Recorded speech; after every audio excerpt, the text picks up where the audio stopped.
keterbukaan dari Pak Menteri. Jadi jumlah korban itu adalah 14 orang jiwa meninggal dunia. Ada 84 yang luka-luka. Cuma 84 yang luka-luka ini itu sebagian besar masih dirawat di 8 rumah sakit. 8 rumah sakit tentunya kami, Pak Menteri, kemudian kami di KAI itu memberikan yang terbaik agar korban yang luka-luka ini segera pulih dan bisa beraktivitas seperti biasa kembali. Kemudian evakuasi telah kita lakukan. Nanti detail teknisnya Pak Kepala Basarnas yang akan menjelaskan. Dari kami evakuasi dari kereta Argo Anggrek sudah kami bisa lakukan 100%. Sekarang kalau dilihat juga lokomotifnya sudah lepas dari rangkaian terakhir KRL yang terdampak, dan jalur hilirnya juga dari tadi malam juga sudah kita buka dan bisa beroperasi normal. Walaupun untuk sementara waktu sampai waktu yang kami akan tentukan, yang akan ditentukan lagi, komuter lain atau KRL akan ditutup dulu, dan stasiun terakhir, layanan terakhir adalah stasiun Bekasi. Selanjutnya juga untuk pos tanggap darurat sampai hari ini ada di stasiun Bekasi, juga ada di call center 121 kami, dan kami akan extend pos tanggap darurat ini selama 2 minggu ke depan, 14 hari, dan itu akan ada di stasiun Gambir dan di stasiun Bekasi Timur ini. Mungkin singkatnya begitu yang bisa kami sampaikan. Mungkin selanjutnya secara teknis evakuasi.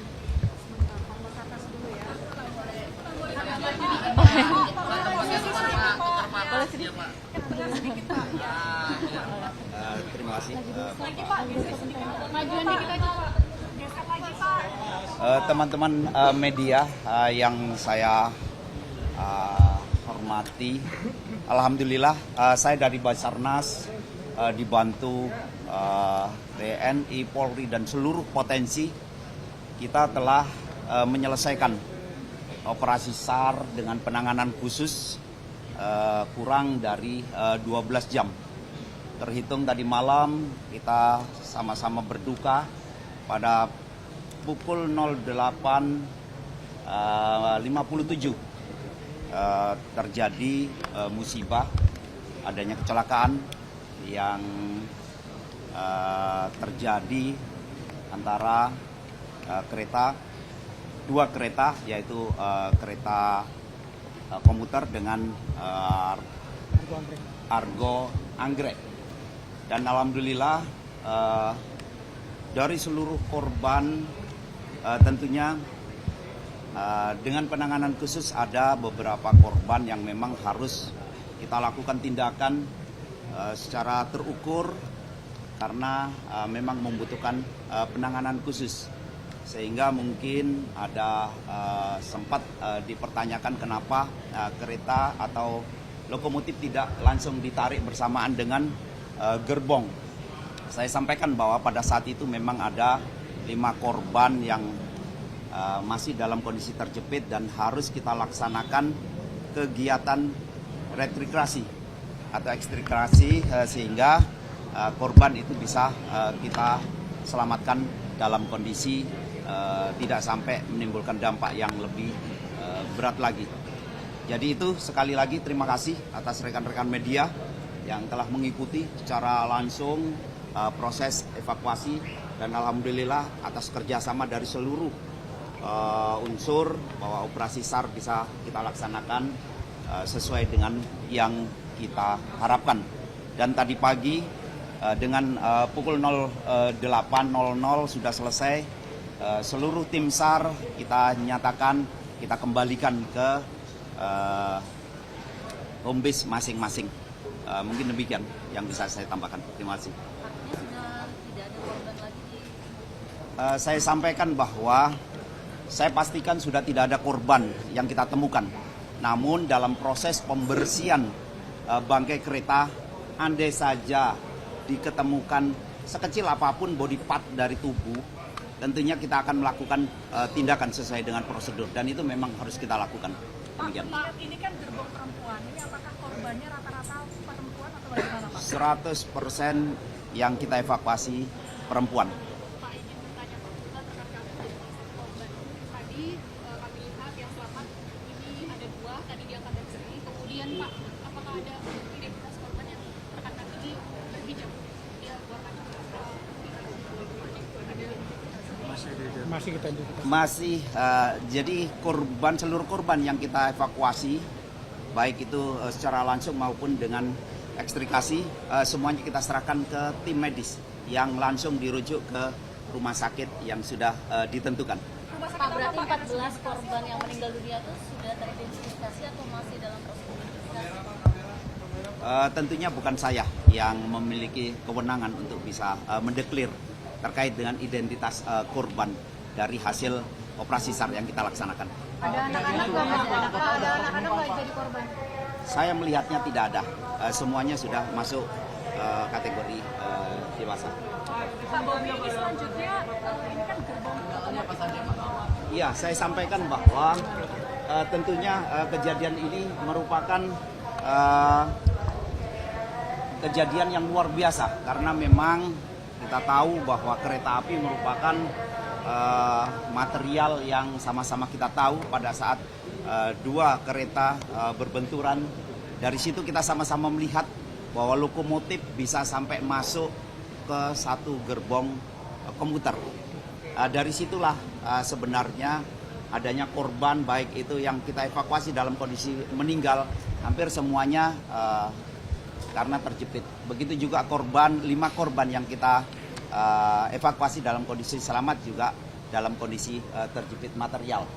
Itu sebenarnya kesulitan yang kita hadapi. Namun terkait dengan peralatan yang kita miliki, tentunya bahwa kita mulai dari peralatan yang manual, peralatan yang menggunakan listrik, bahkan dengan sistem hidrolik yang kita gunakan, semuanya merupakan standar peralatan yang kita gunakan dan kita bisa laksanakan kegiatan atau operasi SAR ini dengan lancar. Itu yang bisa saya sampaikan. Pak Dudi, pembangunan double track apakah semakin urgent dengan kejadian ini di lintasan ini, Pak? Oh ya, tentunya kami akan sebagai bagian dari evaluasi kami untuk double track itu ya, termasuk juga mengenai elektrifikasi, itu sudah merupakan bagian daripada evaluasi kami terhadap layanan kereta api khususnya yang KRL. Menteri ada evaluasi regulasi operasional SDM yang menyebabkan. Ya, setiap terjadinya kecelakaan itu pasti akan kami lakukan evaluasi. Ya, sehingga harapannya bahwa kita belajar dari apa yang terjadi dan kita memperbaiki ke depannya. Tapi sudah komunikasi Pak dengan Rombes karena tidak ada palang pintu di lintasan rel itu Pak, mungkin ada evaluasi terkait pembangunan kota. Iya Pak. Tadi Bapak Presiden kebetulan pada saat melakukan kunjungan di Rumah Sakit Umum Daerah Bekasi yang menengok beberapa korban kecelakaan ini, juga menyampaikan concern beliau terhadap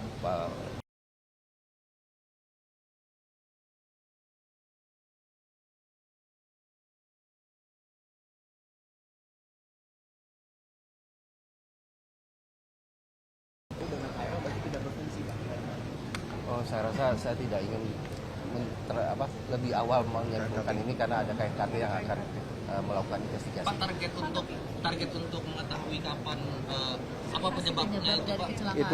Itu kami serahkan kepada KNKT. Kami tidak ingin mendesak atau memburu-buru KNKT karena memang mereka tentunya punya metodologi maupun cara bagaimana melakukan investigasi terhadap kecelakaan kereta api.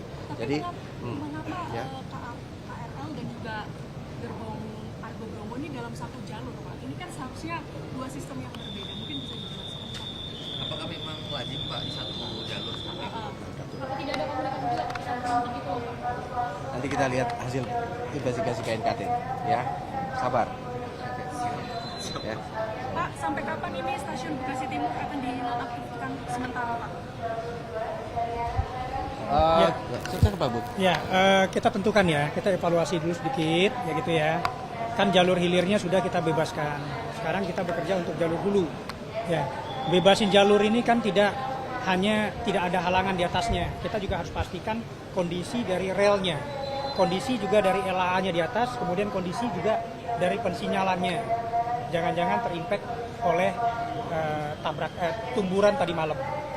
Jadi segera nanti kita evaluasi jika semua komponen itu jalan, segera kita buka.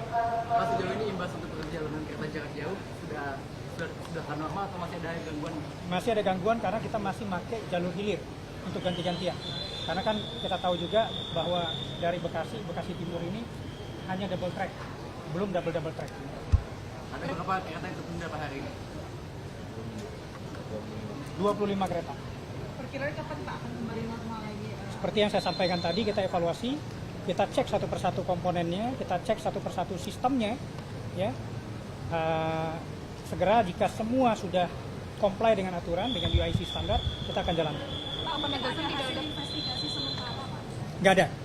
Nggak ada. Jadi kami PT KAI, kemudian Kementerian Perhubungan juga menyerahkan ini ke KNKT untuk melakukan investigasi lebih dalam. Oh, kita tidak ingin menduga-duga karena ini adalah kecelakaan dan juga penanganannya juga harus sesuai dengan prosedur. Jadi kita menyerahkan semua kepada KNKT. Kita tidak ingin menduga-duga. Hasil apapun nanti harus keluar dari KNKT. Ya. Oke, yuk. Terima kasih ya Bapak.